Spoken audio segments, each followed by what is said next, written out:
Salam sejahtera dan salam Sarawak maju dan makmur.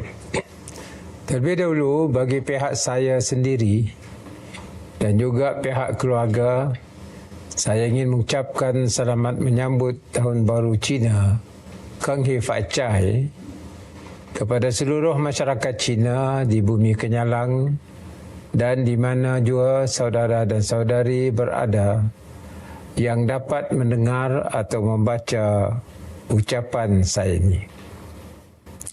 Dear friends, 2024 is the year of the dragon according to the Chinese zodiac. That refers to a cycle of 12 animals, each of the 12 animals denoting each year in the Chinese lunar calendar.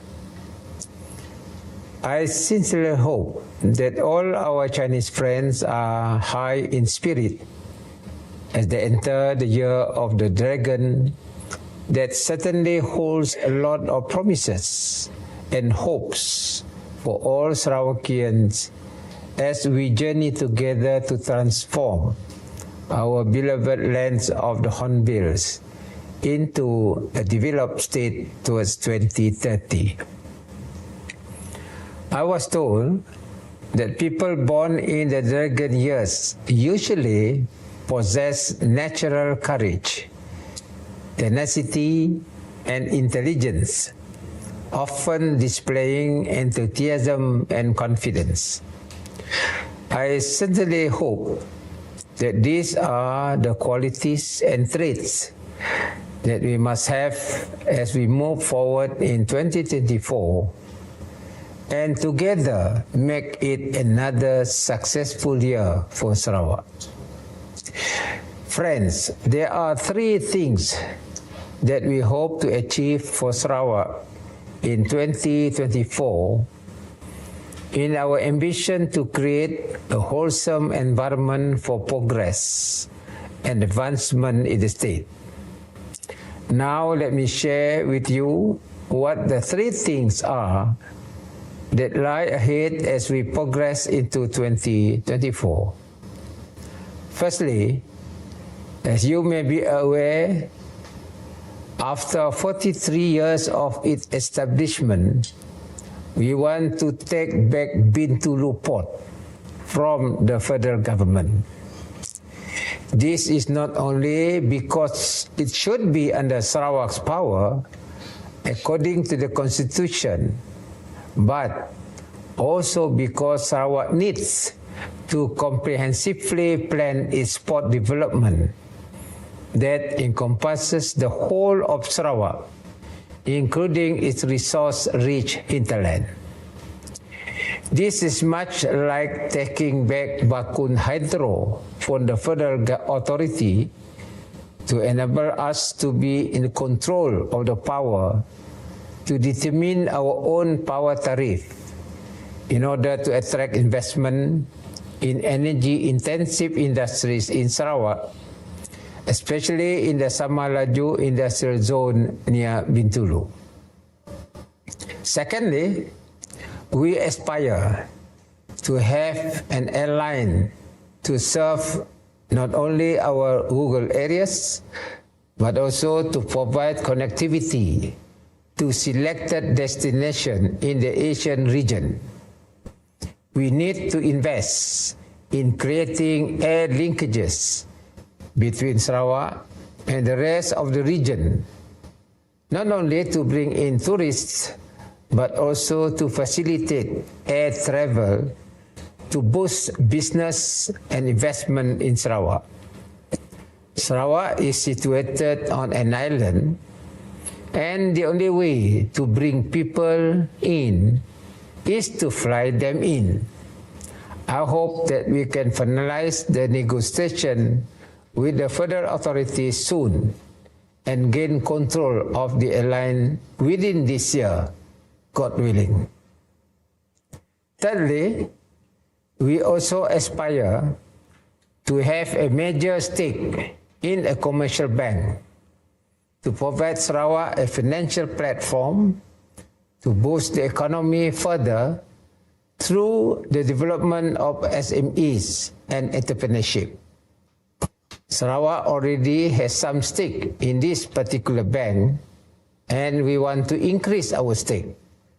I am confident that we can conclude the negotiation soon so that we can participate actively in the running of the bank and be able to serve Sarawak's interests well.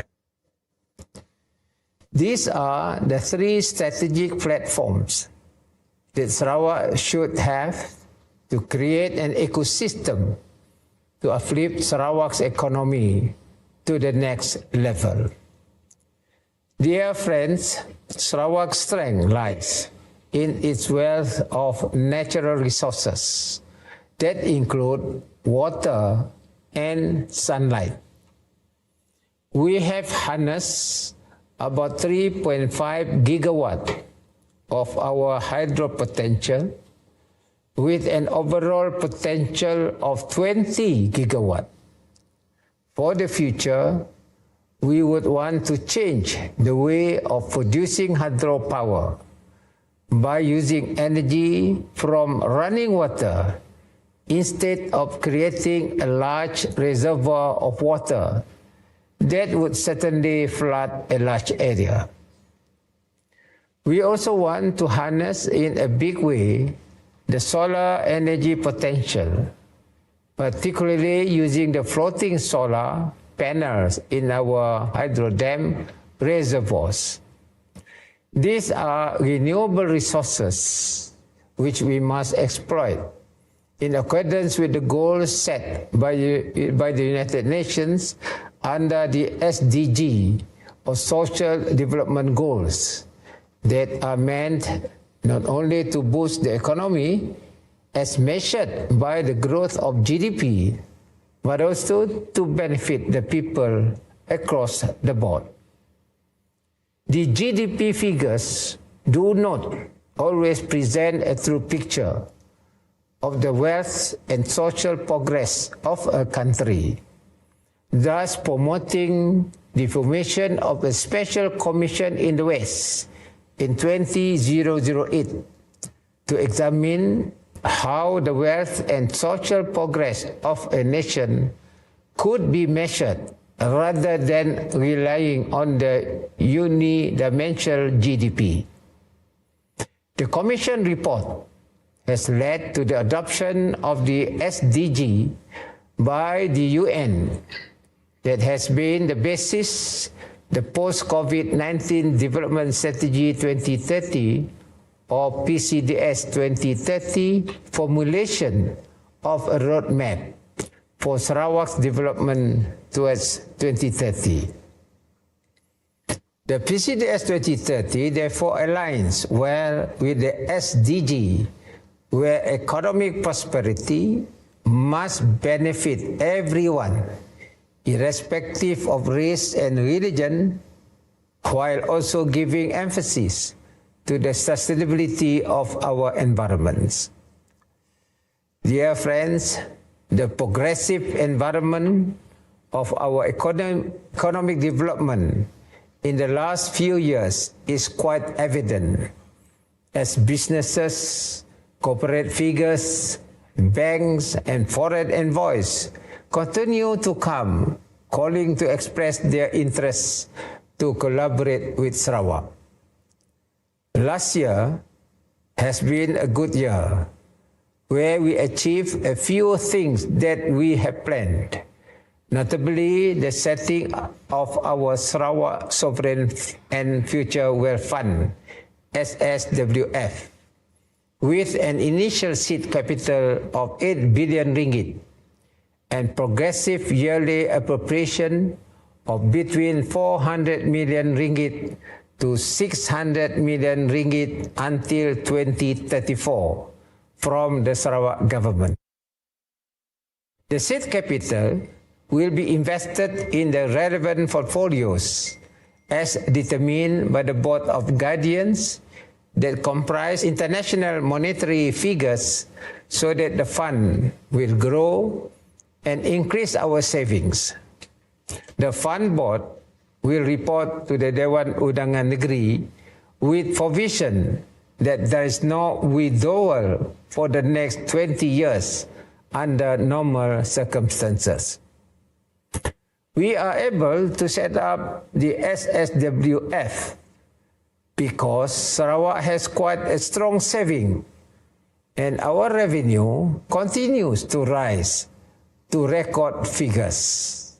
Last year, Sarawak revenue stood at 13.3 billion ringgit, and I believe it will continue to rise next year and in the years ahead as our economy continues to strengthen. Dear friend, as Premier, what I want to tell our Chinese friends and fellow Sarawakian is that the environment now is conducive for business to flourish, and our beloved Sarawak is quite on its way to achieve a developed state status by 2030. With our political stability and social cohesiveness, I am confident that we can achieve that, inshallah. Let us not dwell on trivialities, but always look at the bigger picture to enable Sarawak to stand tall as a strong economic force in Malaysia and in the region. Finally, let me once again wish all our Chinese friends Keng Hi Fat Chai. May the year of the dragon be another successful year for Sarawak and for all of us. Semoga saudara dan saudari bergembira di samping ahli keluarga, sahabat handai dan kawan-kawan yang datang berkunjung untuk sama-sama meraihkan tahun baru Cina pada tahun ini. Kongsi Fat Chai, Cinian Kaulah. Terima kasih.